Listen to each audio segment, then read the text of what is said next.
Here's the latest audio research news from the transmitter.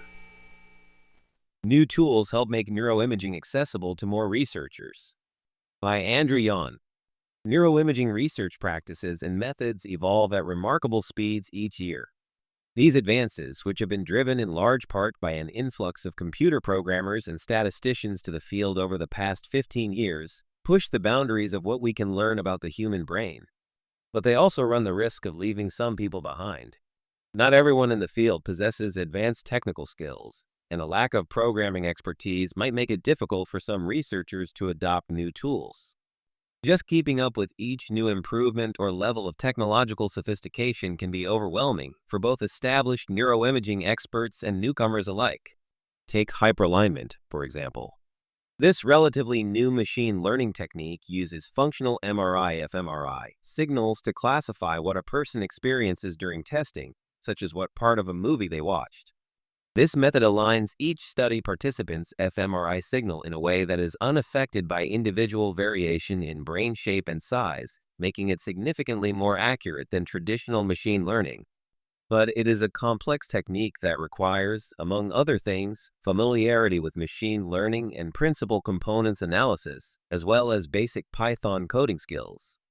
Though some neuroscientists may understand the concept of hyperalignment, applying it to their own data may present challenges that aren't easily solved by consulting an online repository of sample code. And without the right guidance, researchers might have difficulty interpreting experimental outputs and dealing with software compatibility issues. For the field of neuroimaging to move forward, we need to make sure new tools are easy for everyone to use. This way we can bridge the gap between the computationally savvy and those who have less programming experience but good ideas for experiments. Fortunately, many researchers have recognized this need and are working to develop resources to make new neuroimaging tools more intuitive and more accessible than ever.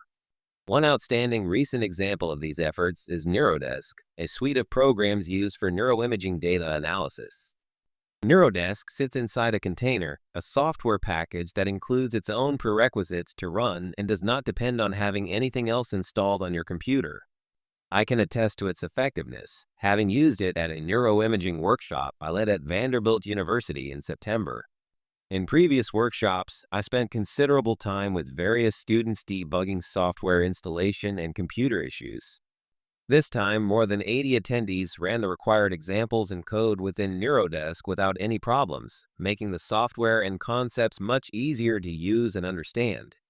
Programs such as NeuroDesk are becoming more popular, particularly given that many data acquisition and analysis tools depend on software packages developed for different operating systems, which can be challenging to integrate with one another. Another useful development for newcomers to computer programming is Jupyter Notebooks, a collection of open-source, web-based applications that can run Python code within a web browser and therefore make the code more portable and easier to read across independent laboratories. Since their development about a decade ago, they have been quickly adopted by many scientific fields, especially neuroimaging. They also make learning a programming language much easier and more intuitive, given that you can download someone else's notebook from a web page and run blocks of code in a stepwise fashion. The Jupyter Notebooks written by Luke Chang and other instructors at Dartmouth College, for example, provide an excellent introduction to hyperalignment. Furthermore, editing and running these notebooks within an environment such as NeuroDesk ensures that any software compatibility and version issues are kept to a minimum. Lastly, neuroscientists can tap online tutorials to get a grasp on the latest software advances in the field. Though there is no substitute for a full-length semester course on a given topic or software package, many students simply do not have access to high-quality instruction at their institution in every conceivable branch of neuroimaging and neuroscience. Some universities specialize in machine learning, for example. Others have a high concentration of faculty who use functional connectivity in their research. To benefit those students and others, more scientists are creating tutorials on YouTube to give an over-the-shoulder look at how to perform specific steps.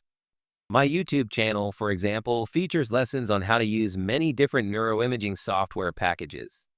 Jeanette Mumford's channel provides overviews of statistical concepts and how they apply to neuroimaging. Video-centric journals such as the Journal of Visualized Experiments, JOVE, are great resources for researchers to clarify how to implement different techniques. In one of my personal favorite articles, Jeffrey Phillips and his colleagues show how to analyze a diffusion dataset in Diffusion Spectrum Imaging Studio and visualize the results of high-resolution tractography. These kinds of educational resources are becoming more widespread across all fields of science, and particularly in neuroimaging, which has a heavy computer programming component. By broadening both access to and ease of use for new neuroimaging tools, we can collectively help raise the everyday researcher's general level of technological skill. Doing so will enable more researchers in the neuroimaging community to fulfill their experimental ambitions and help the field flourish. This audio was created using artificial intelligence. Stay up to date with the latest neuroscience news and perspectives at thetransmitter.org. Follow audio research news on Spotify, YouTube, or wherever you get your podcasts.